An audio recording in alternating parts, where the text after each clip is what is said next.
Students, welcome to my channel technical math. बच्चे, हमने जो पिछले लेक्चर में पढ़ा है उसमें सिर्फ हमने इंट्रोडक्शन पढ़ा था। क्वाड्रेटिक इक्वेशन क्या होती है, डिग्री क्या होती है, ठीक है, और क्वाड्रेटिक इक्वेशन को हम सेकंड डिग्री पॉलिनोमियल क्यों कहते हैं। आज हमने सॉल्यूशन ऑफ क्वाड्रेटिक इक्वेशन पे डिस्कस करना है और पहला मेथड जो क्वाड्रेटिक इक्वेशंस को सॉल्व करने का है वो आपके पास है फैक्टराइजेशन। ठीक है, फैक्टराइजेशन में मुख्तलिफ स्टेप्स होते हैं। ठीक है, जो फैक्टराइजेशन का कभी भी क्वेश्चन आपके पास आएगा तो आप इस सॉल्यूशन में पहले एज इट इज इक्वेशन को लिख देना है। तो ये मैं दोबारा इक्वेशन को एज इट इज सॉल्यूशन में लिख रहा हूं। ठीक है, उसके बाद जो आपका सबसे पहला स्टेप होता है वो आपको देखना होता है कि क्या ये आपकी स्टैंडर्ड फॉर्म या जनरल फॉर्म में क्वाड्रेटिक इक्वेशन है या नहीं है। मैंने आपको बताया था कि जो general form of quadratic equation होती है उसमें इक्वल टू की एक साइड पे क्या होता है, जीरो। तो मैंने देखा जी हाँ, ये क्वाड्रेटिक इक्वेशन है और इसकी इक्वल टू की एक साइड पे क्या है, जीरो। तो ये हमारे पास जनरल फॉर्म है। आपने फैक्टराइजेशन का क्वेश्चन जब भी करना है तो आपने पहले उसकी जनरल फॉर्म बना लेनी है।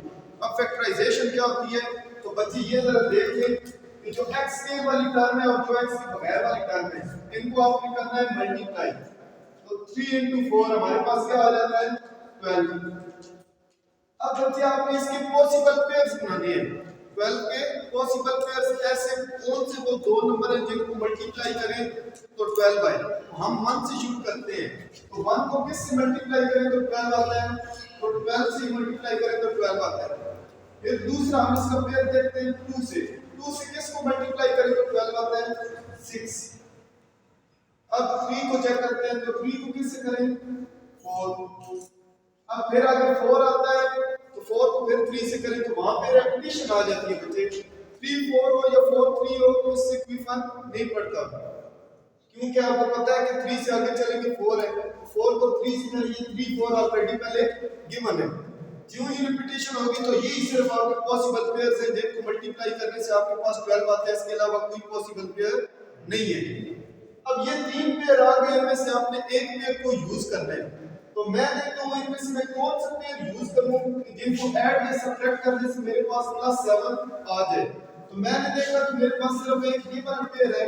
अगर मैं +3 +4 करता हूं तो मेरे पास +7 आ जाता है। ठीक है, हमने पेयर ऐसे चुनने होते हैं कि जिनको ऐड या सब्ट्रैक्ट करने से ये x का कोएफिशिएंट बन जाए। ठीक है, तो वो हमारे पास पेयर कौन सा है, 3 और 4। तो ये मैं लिख सकता हूं ना, 3x² + 4x + 3x + 4 = 0। मैंने क्या किया, इस पेयर को चुना है, यहां पे रख दिया और इसको लिख दिया 4x + 3x। आप अगर पहले 3 को रखते तब भी आपके लिए कोई मसला नहीं है। अब आप बच्चे देखते हैं पहली दो टर्म में से क्या चीज कॉमन आ रही है। हमने देखा तो इसमें से क्या चीज कॉमन आ रही है, x। बाकी क्या रह जाएगा, 3x + 4। उसके बाद देखेंगे बाकी जो दो टर्म रह गई इनमें से कोई चीज कॉमन आ रही है। तो बच्चे जब कोई भी चीज कॉमन ना आ रही हो तो आप वहां पे 1 को कॉमन ले लेते हो, तो ये आपके पास आ जाएगा 3x + 4 = 0। ये इसके दो स्टेप हो गए। ठीक है, पहला स्टेप था कि आपने देखा जनरल फॉर्म है कि नहीं है। दूसरा स्टेप आपका था कि आपने इसके पेयर बनाने हैं। जो तीसरा स्टेप था उसमें आपने क्या किया कि पहली दो टर्म में से क्या चीज कॉमन आ रही है, आखिरी दो टर्म में से क्या चीज कॉमन आ रही है, वो चीज आपने कॉमन ली। अब आप बच्चे देखिए कि इन दोनों एक्सप्रेशन में से होल कॉमन क्या चीज आ रही है। तो देखिए कि दोनों में ये ब्रैकेट होल कॉमन आ रही है। 3x + 4 आपके पास होल कॉमन आ गया। यहाँ पे आपके पास क्या रह गया, x। यहाँ पे आपके पास क्या रह गया, 1, क्योंकि ये सारी चीज बाहर कॉमन आ गई थी, =0। जब भी दो ब्रैकेट्स आपस में मल्टीप्लाई हो या दो नंबर आपस में मल्टीप्लाई हो, आंसर 0 आ जाएगा। हम क्या लिखते हैं जी, आइदर 3x + 4 = 0 और x + 1 = 0। यहां से x की वैल्यू निकालनी है हमने, 3x = -4 और x = -4/3। और यहां से x की वैल्यू क्या आ जाएगी, x = -1। तो ये हमारा आ गया जी solution set which is equal to -4/3 into -1। ये बच्चे टोटल 4 स्टेप है हमारे पास। पहले स्टेप में हमने देखा था कि ये जनरल फॉर्म है या नहीं है, तो देखा तो ये हमारे पास जनरल फॉर्म थी। दूसरा स्टेप हमारे पास बचे क्या होता है जी, हमने जो x के का कोएफिशिएंट कोएफिशिएंट था और जो हमारा कांस्टेंट था, इन दोनों को मल्टीप्लाई करवाना था, मल्टीप्लाई करवाया था, हमारे पास 12 आ गया। फिर हमने 12 के पेयर्स बनाने थे जो पॉसिबल पेयर्स बन सकते हैं। 1 into 12, फिर 2 को देखा 2 into 6, फिर 3 को देखा 3 into 4, फिर आगे 4 पे 4 into 3 रिपीट हो रहे थे। मैंने कहा रिपीट यूं ही होने लगे, कोई सिर्फ आपके पॉसिबल होंगे, उससे आगे कोई भी पॉसिबल इसके नहीं है पेयर। इन पेयर्स में से हमने कौन सा पेयर चुनना है, तो मैंने देखा वही पेयर चुनना है जिसको ऐड या सब्ट्रैक्ट करने से ये x का कोएफिशिएंट बने। तो ये 7 है, 3 और 4 ही पॉसिबल है जिनको ऐड या सब्ट्रैक्ट करने से हमारे पास 7 बनता है। तो 3 + 4 लिखा हमने, ठीक है, ये हमारे पास आ गया। अब देखा तो पहली दो टर्म में से क्या चीज कॉमन थी, x। आखिरी दो टर्म में कोई भी चीज कॉमन नहीं थी, तो मैंने उसमें से 1 ले लिए। अब होल कॉमन हमारे पास दोनों में क्या आ रहा था, 3x + 4। इधर x बच गया और इधर हमारे पास 1 बच गया। दो ब्रैकेट्स आपस में मल्टीप्लाई हो रही है, इधर दिस इज इक्वल टू 0 और दिस इज इक्वल टू 0, और यहां से मैंने x की वैल्यूज लिख ली और आखिर में मैंने सॉल्यूशन सेट लिख दिए। चलिए इसका एक और क्वेश्चन देखते हैं जो कि हमारे पास है x² minus 3x equal to 2x minus 6। ठीक हो गया जी। अब सॉल्यूशन में मैंने आपको क्या बताया कि जब भी आपने फैक्टराइजेशन का क्वेश्चन करना है तो आपने हमेशा इसको एज इट इज लिखना है। तो हम इसको पहले एज इट इज लिख देंगे, ठीक है। दूसरे स्टेप में हमने देखा क्या था जी, जो इसका पहला स्टेप था ओरिजिनली, उसमें हम इसको हमेशा स्टैंडर्ड फॉर्म देखते हैं कि है या नहीं है। अगर नहीं है तो हम इसको कन्वर्ट करते हैं। तो हमने देखा तो ये स्टैंडर्ड फॉर्म नहीं है। क्यों? क्योंकि स्टैंडर्ड फॉर्म में इक्वल की एक साइड पे 0 होता है, तो हम इसको पहले स्टैंडर्ड फॉर्म में कन्वर्ट करते हैं। इन दोनों टर्म्स को उठाते हैं, इक्वल टू की दूसरी साइड पे ले आते हैं। ये हो जाएगा जी x² minus 3x प्लस 2 इधर आएगा तो हो जाएगा minus 2x, minus 6 इधर आएगा तो क्या हो जाएगा प्लस 6, और यहाँ पे 0 रह जाएगा। अब हमारे पास बची है बस x² minus 5x plus 6 equal to 0। तो हमारा पहला स्टेप हो गया कंप्लीट। स्टैंडर्ड या जनरल फॉर्म हमारे पास बन गई क्वाड्रेटिक इक्वेशन की। अब बच्चे हमने देखना है, ठीक है, इसका दूसरा स्टेप कौन सा है। तो दूसरे स्टेप में बच्चे आपको मैंने कहा था जो x² का कोएफिशिएंट हो और कांस्टेंट को इनको मल्टीप्लाई करना है। x² के साथ क्या है 1 है, 1 into 6 क्या आ जाएगा 6, ठीक है। अब हमने 6 के पॉसिबल पेयर्स बनाने हैं कि कौन-कौन से इसके पेयर्स हैं। तो बच्चे सबसे पहले हमारे पास पेयर बनता है 1 into 6, फिर हम 2 से चेक करते हैं। अगर 2 को किस से मल्टीप्लाई करें तो 6 बनता है 2 into 3। अब 3 की बारी है तो 3 को किससे 2 से, 2 और 3 पहले आ गया ना, दोबारा 3 और 2 नहीं आ सकता। सिर्फ यही दो पॉसिबल पेयर्स हैं 6 के, या 1 और 6 है या फिर आपका 2 और 3 है। अब यहाँ बच्चे बड़ी एक समझने वाली बात है, इन दोनों में से मैं कौन सा चुनूं जिससे मेरे पास ऐड सब्ट्रैक्ट करने से 5 बन रहा हूं, ठीक है। क्योंकि अब मैं देखूं अगर तो मेरे पास 1 और 6 की मदद से भी 5 बन सकते हैं। अगर मैं -6 + 1 कर देता हूं तो -5 बच जाएगा। अगर मैं -2 और -3 करता हूं तब भी मेरे पास -5 बच जाएगा। अब मेरे लिए तो मसला है, तो मैं दोनों को चेक करता हूं, इनमें से एक सही होगा एक सही नहीं होगा। पहले मैं 1 और 6 को पुट करता हूं, अगर पुट करने से क्वेश्चन आगे जा सकता है तब तो मेरा काम इजी हो जाएगा। लेकिन अगर ये पेयर गलत होगा तो मेरा अगला स्टेप कभी भी नहीं जा सकेगा। तो चेक कर लेते हैं भाई, x² minus 6x plus x plus 6 equal to 0। मैंने ये पहला पेयर इसमें पुट किया है। मैंने -5 बनाना था ना, तो मैंने -6 रखा है और +1 रखा है, क्योंकि इनको ऐड करने से -5 बच जाता है। यहाँ पहली दो टर्म में से क्या चीज कॉमन है, x minus 6, ठीक हो गया जी। आखिरी दो टर्म में क्या चीज कॉमन है, कुछ भी नहीं, ठीक है। तो यहाँ पे मेरे पास आ जाएगा 1 और x plus 6। अब बच्चे देखें क्या कोई होल कॉमन आ रही है चीज इसमें से, कोई होल चीज कॉमन आ रही है। अगर कोई भी चीज होल कॉमन नहीं आ रही तो बच्चे ये हमने गलत पेयर लिया है, ये पेयर हमने गलत लिया है। अब हम दूसरे पेयर को चेक करते हैं। हमने -5 बनाने 2 और 3 की मदद से हम क्या लिखेंगे, x² -2x -3x plus 6 equal to 0, क्योंकि -2 और -3 की मदद से हमारे पास क्या बन सकता है -5। तो चेक करें पहली दो टर्म में से क्या चीज कॉमन आ रही है, हमारे पास x -2। आखिरी दो टर्म में से क्या चीज कॉमन आ रही है, एक तो आपने माइनस कॉमन ले लेना क्योंकि ये 3 के साथ माइनस है, और दूसरी चीज क्या कॉमन आ रही है 3, x -2 इज इक्वल टू 0। अब बच्चे देखें कोई चीज और कॉमन आ रही है ना, x -2 और कॉमन आ रहा है, तो ये हमने सही दे दिया था x -2, यहाँ क्या रह जाएगा x, यहाँ रह जाएगा -3 इक्वल टू 0। दो ब्रैकेट्स मल्टीप्लाई हो रही हैं, आंसर 0 आ रहा है, either x -2 is equal to 0 और x -3 is equal to 0, x is equal to 2 और x इज इक्वल टू 3।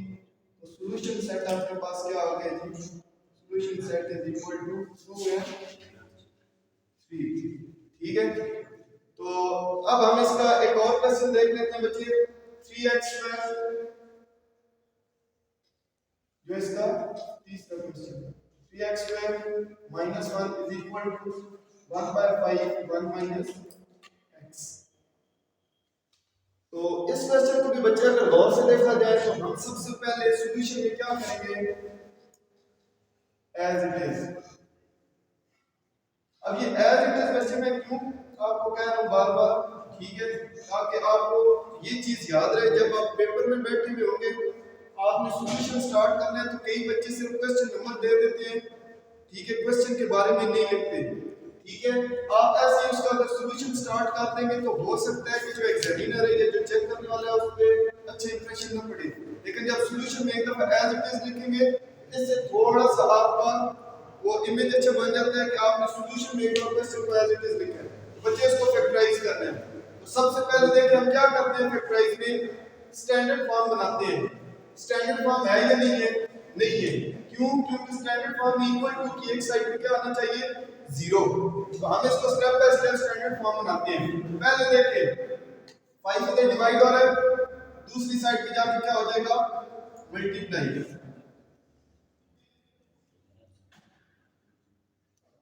तो ये आपके पास बन जाएगा 15x² -1 is equal to 1 - x। अब हम क्या करेंगे जी, इधर अगर प्लस -x है इक्वल टू की दूसरी साइड पे जाके क्या हो जाएगा +x, यहाँ पे है -1, ये 1 इधर आके क्या हो जाएगा -1 इक्वल टू क्या बन जाएगा 0। 15x² + x -2 is equal to 0। अब बच्चे हमारे पास पहली कंडीशन पूरी हो गई, हमने इसको स्टैंडर्ड फॉर्म बना लिया, ठीक है जी। स्टैंडर्ड फॉर्म बनाने के बाद क्वेश्चन है बच्चे ठीक हो गया जी, ये थोड़ी सी मिस्टेक थी, जब हमने 5 को मल्टीप्लाई किए, ये तो +x है ना, ये आपके पास है -5, तो -6 आपके पास बच्चे आ जाएगा, ठीक है। अब आपके पास ये क्या बन गया, एक स्टैंडर्ड फॉर्म जनरल फॉर्म बन गई क्वाड्रेटिक इक्वेशन की। दूसरा स्टेप हमारे पास बच्चे क्या होता है, दूसरे स्टेप में हमने x के कोएफिशिएंट को इस कांस्टेंट से मल्टीप्लाई करना है, तो ये हमारे पास आता है 15 6 90, ठीक है। अब हमने 90 के पॉसिबल पेयर्स बनाने हैं, कौन कौन से हैं, 1 से स्टार्ट करते हैं जी, 1 * 90, 2 * 45, 3 * 30, 4 * 4 के साथ किसका बनेगा बच्चे, 4 को इस पे अगर डिवाइड करें, ठीक है, तो 4 के साथ कोई भी पेयर नहीं होगा क्योंकि 4 90 को डिवाइड नहीं करता। 5 के साथ चेक करें, 5 90 को डिवाइड करता है जी, ये बन जाएगा 5 और 18 का। 6 का चेक करें, क्या 6 का बनता है, 6 डिवाइड करता है ना 6 और 15, 7 डिवाइड करता है 90 को, नहीं करता, 8 भी नहीं करता, 9 का बनता है जी 9 * 10, 11 नहीं करता, 12 नहीं करता, 13 नहीं करता, 14 भी नहीं करता। अब देखें फिर 15 डिवाइड करता है, लेकिन 15 वाला पहले आ चुका है, 15 डिवाइड करेगा तो 6 आएगा, 15 और 6 ऑलरेडी आया हुआ है, तो ये आपके सिर्फ पॉसिबल पेयर है। ठीक हो गया। अब इन पेयर्स में से हमारा वो पेयर कौन सा है जो यहाँ सूट करेगा? तो ये आपने दरमियान वाला देखना है, ये x का कोएफिशिएंट क्या है आपके पास 1। इनमें से वो कौन सा आपके पास है जी जिसको ऐड या सबट्रैक्ट करने से आपके पास 1 बन रहा है? ये भी नहीं, ये भी नहीं, ये भी नहीं, ये भी नहीं। हाँ, ये 9 और 10 वाला एक ऐसा है कि इनको आप ऐड या सबट्रैक्ट करो तो आपके पास क्या बन जाएगा? 1। तो बच्चे देख लेते हैं, हमें प्लस 1 चाहिए ना, तो हमने प्लस 10 रखना है और माइनस 9x रखना है इक्वल टू 0। अब देखें पहली दो टर्म्स में क्या चीज कॉमन आ रही है? एक 5 कॉमन आ रहा है और दूसरा x कॉमन आ रहा है। तो आपके पास क्या आ जाएगा? 3x plus 2।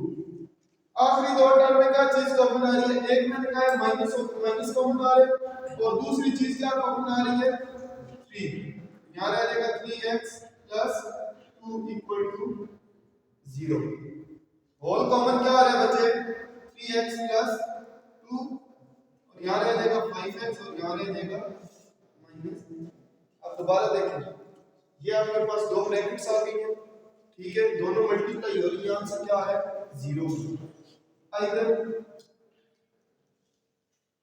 3x plus 2 is equal to 0 और 5x minus 3 is equal to 0। x की वैल्यू निकालनी है तो ये इधर आ जाएगा, ये भी इक्वल टू की दूसरी साइड पे आ जाएगा। x is equal to minus 2 by 3 और x is equal to 3 by 5। और आखिर में आप क्या करते हो? सॉल्यूशन सेट में लिख देते हो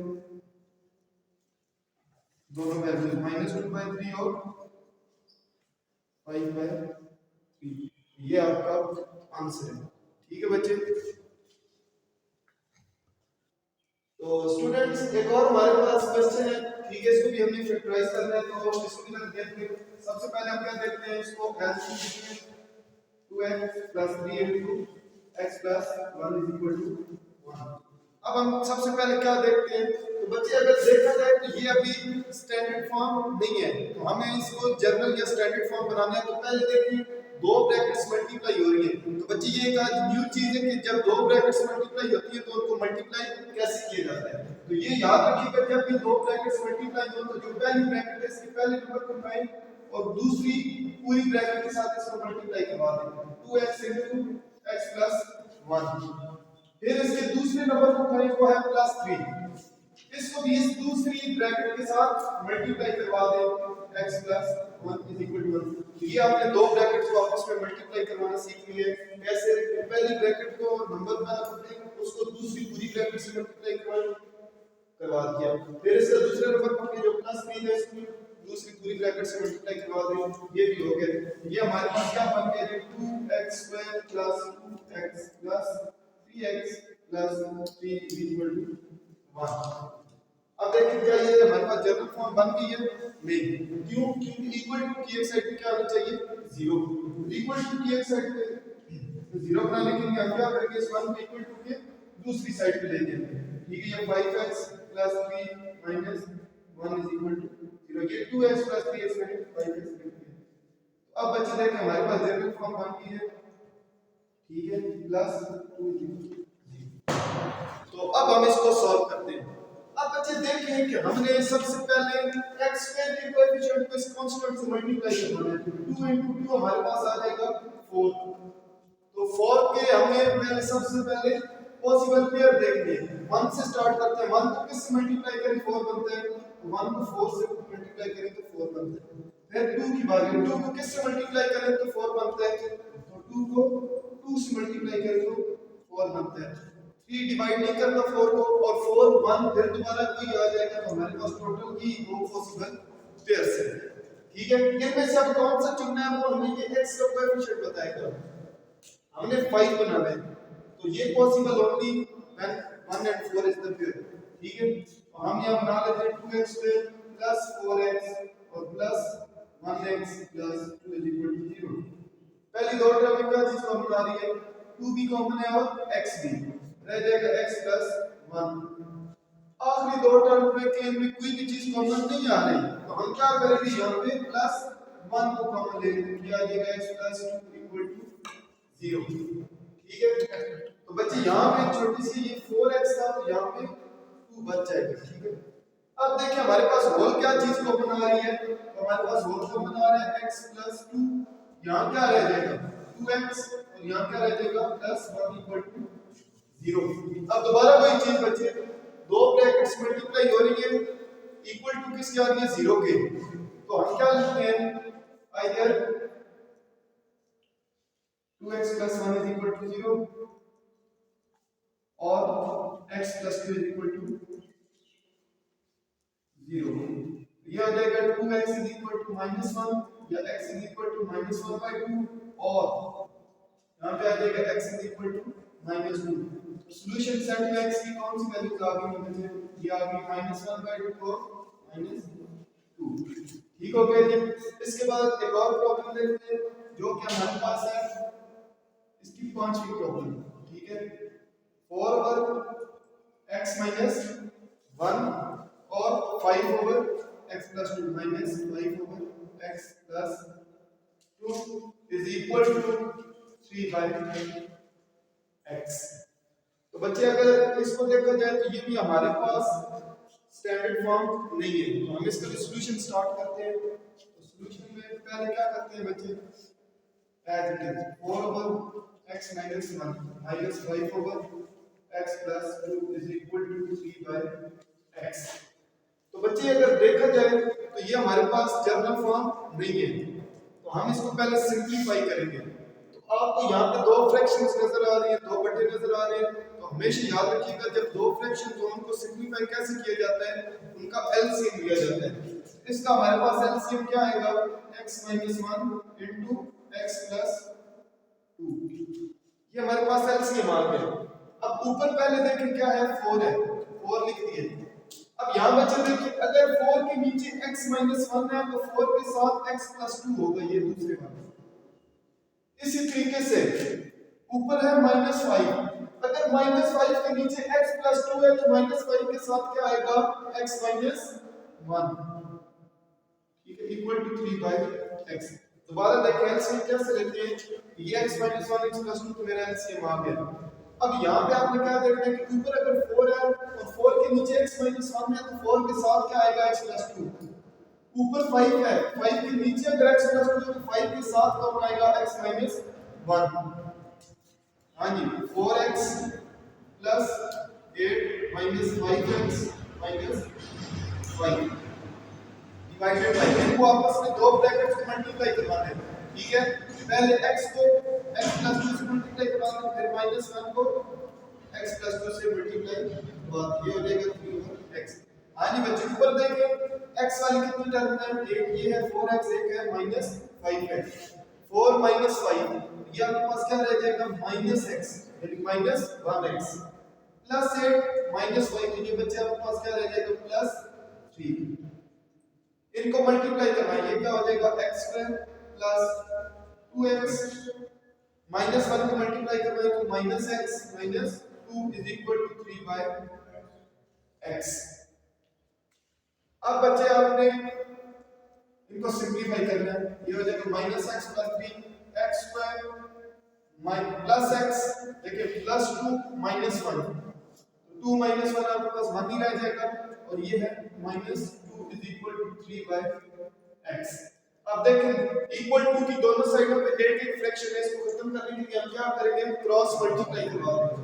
ये चीज इधर आपकी मल्टीप्लाई हो जाएगी तो x -x + 3 हो जाएगा और ये चीज इधर आपकी मल्टीप्लाई हो जाएगी तो ये हो जाएगा 3 x² + x - 2, ये हो जाएगा -x², ये हो जाएगा +3x, ये हो जाएगा 3x² + 3x - 6। अब बच्चे देखें तो आपके पास क्वाड्रेटिक इक्वेशन तो बन गई है, लेकिन इसकी जनरल फॉर्म नहीं बनी। तो जनरल फॉर्म बनाने के लिए क्या करते हैं, इक्वल टू की एक साइड पे 0 बनाते हैं। अब इधर टर्म्स थोड़ी सी ज्यादा है ना, तो ये जो कम टर्म्स है इनको उठा के इक्वल टू की एक साइड पे 0 बनाना है, तो कोई फर्क नहीं पड़ता इधर बना दी इधर बना दी। तो मैं इनको उठाता हूं इक्वल टू की दूसरी साइड पे ले आता हूं, तो ये क्या हो जाएगा 3x² + 3x - 6 + x² - 3x और यहाँ क्या बन गया 0। अब इसके नीचे आप इसको रीअरेंज करके मतलब 3x² + 3x minus 6 plus x square minus 3x equal to 0, यानी 0 को इधर लगाएं या इधर लगाएं कोई फर्क नहीं पड़ता। अब देखिए 3x square plus x square क्या बन जाएगा 4x square, 3x plus 3x minus 3x, ये बच्चे आपके पास क्या हो जाएंगे कैंसिल, क्या रहेगा माइनस 6 इक्वल टू 0। ठीक हो गया जी। तो स्टूडेंट्स यहाँ पे हमने छोटी सी मिस्टेक कर दी है। मिस्टेक कहाँ पे की है कि ये आप देखिए ना -5 इंटू एक्स माइनस 5x, लेकिन यहाँ -5 इंटू -1 प्लस 5 आते हैं। तो यहाँ पे हमने छोटी सी जो मिस्टेक की है वो +8 + 5 आपके पास +13 मान लेते हैं। इधर भी आपने +13 कर लेना है, इधर भी +13, इधर भी +13। अब इसको जब रीअरेंज करेंगे इक्वल टू की साइड पे आया तो ये आपके पास -13, यहाँ भी आपके पास क्या बन जाएगा जी -13। तो इतनी बड़ी मिस्टेक नहीं थी, प्लस माइनस का आपने फास्ट कर रखना, इसकी वजह से वो क्वेश्चन भी गलत हो सकता है।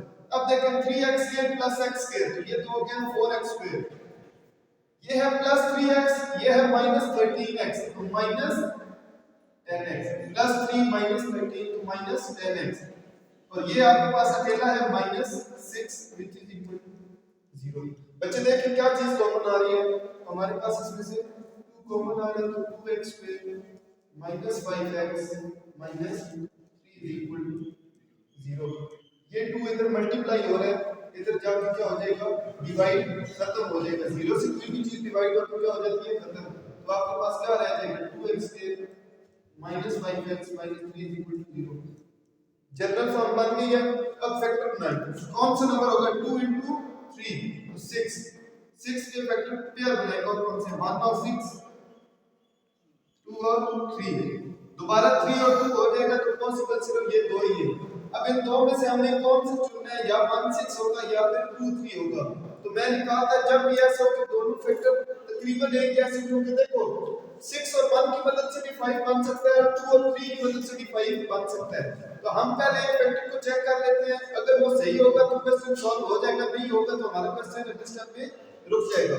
तो हम पहले 1 और 6 को चुनते हैं। तो देखो मैंने क्या बनाना है -5, तो -6 रखूंगा और +1 रखूंगा, तब मेरे पास -5 बनेगा। ये हो जाएगा 2x square -6x + x -3 is equal to 0। पहली दो में से 2x कॉमन आ जाएगा, x -3, आखिरी दो में +1 x -3।